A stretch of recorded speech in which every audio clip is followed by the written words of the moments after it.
السلام عليكم ورحمة الله وبركاته. قبل لا نبدي الفيديو مالتنا نقول بسم الله ما شاء الله، اللهم صل على محمد وآل محمد. فيديو مالتنا منوع، راح احكي لكم قصة من خلال الفيديو. هنا راح نستلم النتائج مالت بنتي بالخامس ابتدائي، والحمد لله نجحت النجاح لكل الطلاب يا رب. وهنا تصوير الغداء وتصوير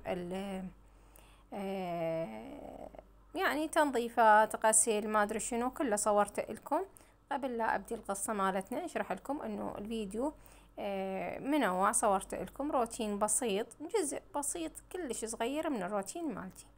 هنا انا جاي اغسل الملابس الملونة مثل ما جاي تشاهدون، جاي ذب صبغ، فغسلتهم كلهم سوا وراح اشرهم ونبلش بروتيننا اليومي. حبايب قلبي، القصة حقيقية صارت بمنطقتنا، يعني منطقتنا احنا بعيد عنهم بس بعدين انتقلنا يمهم. فالقصة عن لسان صاحبة القصة. شنو نقول كان يا مكان في قديم الزمان، كانت اكو عائلة متكونة من ام وابو واطفال 2. البنية ما يقارب عمرها 3 سنوات الى 4 سنوات، يعني تعرف تحكي وتفتي من قول 3 سنوات ونص هيك 4 سنوات، يعني مو اكيد كلش. والطفل صغير يعني تقريبا ما يقارب عمره سنة. البنية اسمها نور، اسمها الوهمي طبعا، ما اقدر اقول اسمها الحقيقي. نور هذه اشتهت تتغدى، طفلة صغيرونة تشتهت تاكل، جوعانة. قالت لهم ماما انا جوعانة سوي لي اكل. قامت الام بتها جوعانة، قالت خل اقوم احضر لها اسوي لها اكل واحطها على النار. حطت الاكل، ليش مال بنية؟ قالت خل اروح اطلع بالشارع العب يم الباب بين ما يكمل الغدا. طلعت، قامت الام راحت يم الصغير تسوي له ممه، تسوي له هاي. هي وزوجها نايمين. طبعا هم منطقة شعبية، يصير يطلعون الظهر العصر، هاي منطقة شعبية. والعائلة والهاي يعني القرايب تقريبا كلها عايشة، يعني بيناتهم شارع، بيوت هيك 2 3 هيك، يعني معروفين. تطلع الطب تروح البيت جدها، تروح هاي كلهم سوا. فقالت لها راح اروحن. طلعت، قامت هاي الام راحت يم ابنها الصغير. نام ابنها الصغير وهي نامت وزوجها نام، والاكل وين محطوط؟ الاكل محطوط على النار.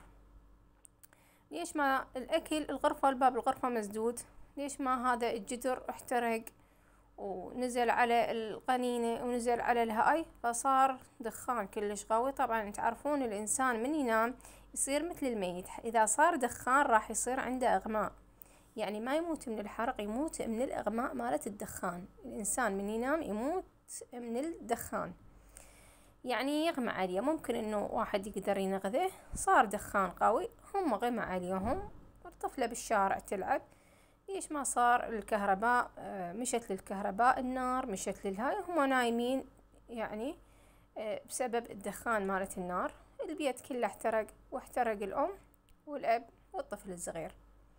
الطفلة بالشارع، التمت العالم، طفوا الحريق، ودوا الام والاب والهاي ودوهم المستشفى، ما لحقوا عليهم وتوفوا كلهم ما عدا الطفلة الناجية هي نور، اللي كانت بالشارع يعني اشتهت، كانت جوعانة وطلعت بين ما يستوي الأكل. وتوفوا الأهل. هنا الطفلة خذوها ببيتها وعمها، خذوها حتى يربونها تربية، وطبعا ربوها وظلت عايشة عندهم. وكبرت الطفلة وراحت للمدرسة، وببيتها ما قصرت وياها ولا أهلها. عمها أو مرت عمها ما حد قصر وياها، يحاولون يحسسونها إنه هي مو يتيمة، بس بقت القصة بداخل نور، ما تقدر تنسى هاي القصة. وهي سولفت القصة بالتفاصيل، شنو اللي صار ما صار وشنو سبب الحريق. بس الأم الولد والعم والهاي يحاولون إنه يعوضونها عن أمها وأبوها واخوها اللي توفى، وتلبس احلى ملابس ويشتروا لها ويطلعونها لين هي طفلة. وصار يعني يحاولون ما يحسسونها انه هي يتيمة. حبايب قلبي، القصة انا حكيت لكم مو حتى تضوجون على القصة، لان هي قصص آلاف مؤلفة مثل هاي القصة. القصة حكيتها لكم حتى تاخذون الحذر من النار، من الاكل على النار. ستقولون شلون يحترق؟ ممكن الجدر الفافون من يصير الاكل يحترق بيه، يظل يطلع غاز سام. ممكن الغاز الغنينة تطق اذا وصلت له قطرات من النار. ممكن الإنسان يموت من الدخان، ممكن يموت من التماس كهربائي. فنكون احنا هو قضاء وقدر، يعني واحد ما يدري بنفسه انه راح يحترق ويروح ينام. بس نحاول نبقى بالمطبخ قدر الامكان من الاكل موجود على النار. او اذا كانت عائلة كبيرة ما نروح يعني انام او فرشي، يعني احاول اكون الموجودة بالمطبخ، اطفي النار بعدين نروح انام، من اجوع نرجع اسوي الاكل من جديد. يعني اخذوا حذركم. فهاي قصة من القصص، وإن شاء الله القصة خذيتوا من عندها عبرة. أنا ما أريدكم تضوجون بالقصة، لا، أريدكم تاخذون عبرة وتكونون حذرين، تكونون حذرين. خاصة عندها طفل عمره سنة، عمره 4 أشهر، عمره 5 أشهر. هي الطفل ما عرفت عمره بالضبط إيش قد، يعني احتمال يرضع والأم سهرانة بالليل. فأحاول إنه إذا أسهر بالليل أو مثلا رضاعة وسهر وتعب وهاي، أحاول أكون بالمطبخ وقت الطبخ، حتى لا أنسى الجدر. لأنه تعرفون يقولك النوم سلطان، ما أعرف شلون والله أنتم دبروها من يمكم. فالإنسان من ينعس ممكن هو قاعد يخفى، يعني مو ممكن هو نايم يخفى. فاخذوا حذركم وكونوا حذرين، والله يستر علينا وعليكم إن شاء الله.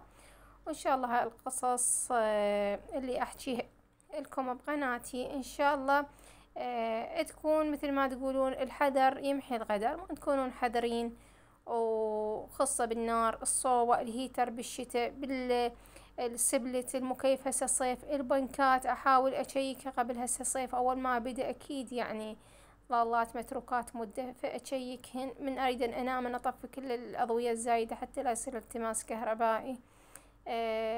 يعني أكون حذرة بالكهرباء. من أريد أكوي ملابس ما أخلي الأوتي على شو يسمون الملابس وأنساه وأمشي. يعني هواي أكون حذرة حتى أحافظ على سلامتي وسلامة عائلتي. لأن الإنسان من يتعب ممكن ينام، ممكن ينسى. صدقون أنا أوقات أنسى أوفن الجدر على النار وبس أشم ريحته أروح لركض. شنو النسيان اللي جاي يصيبنا ما أعرف، يعني ممكن نسيان، يعني لا سهرانين ولا فرشي وصير عندنا نسيان. حط الريموت مكانه ننساه. موبايل، هو الموبايل اللي 24 ساعة بيدنا هم ممكن ننساه. فنحاول خاصة النار يعني لازم انه احنا، والكهرباء هذا خطرات اثنينات. نعلم اطفالنا، اولادنا، اخواننا انه يكونون حذرين. بالليل من نريد ننام الغاز يعني مثل ما تقولون نرفع المنظم او نسوي القفل مالت الغنينة وننام.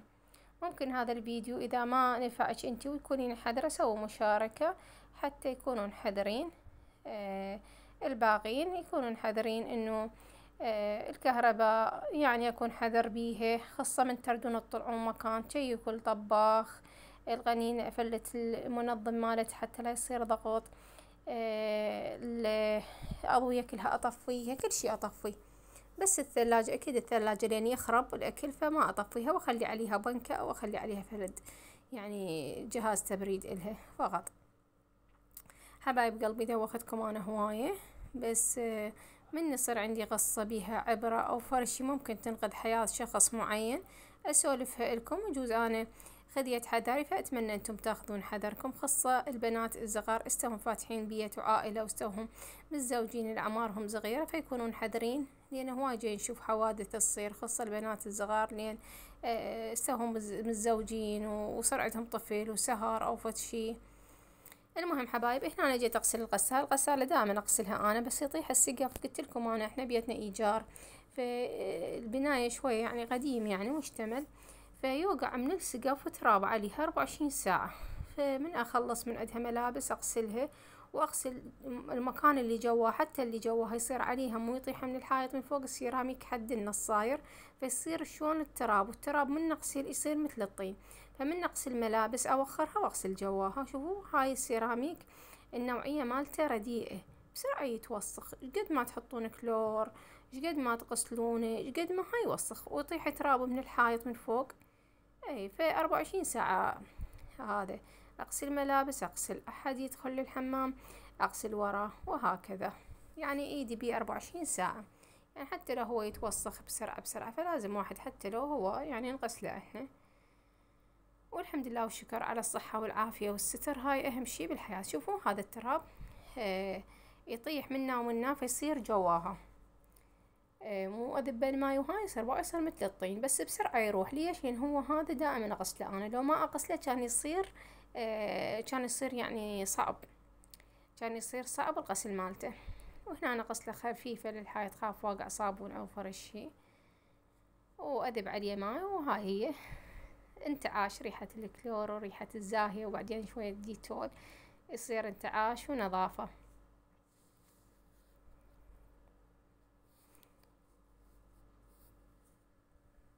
هنا انا ظليت اذب الماي حد ما انغسل كلش، تأكدت من عنده الغسل كلش، وبعدين ارجع الغسالة مكانها. اكون خلصت الملابس وخلصت شنو اغلب الشغل يعني خلصت. ولو الشغل دائما متكرر، انا شغلة 3/4 الايام متكرر، نفسه الفيديوهات تشوفونها متكررة، لان هو هذا الشغل مالتي. هنا انا شغل يعني مسحت الارضية، وراح اجي اخلي الماسحة واخلي المكناسة واخلي الطشت مات بنتي تسبح بيه. هاي الطشت هذاك دائما انقع بيه ملابس، وسلة الملابس اخليهم بهاي الجهة. هاي التشكيلة مالتهن. اي هاي الحمام مالتي متواضع.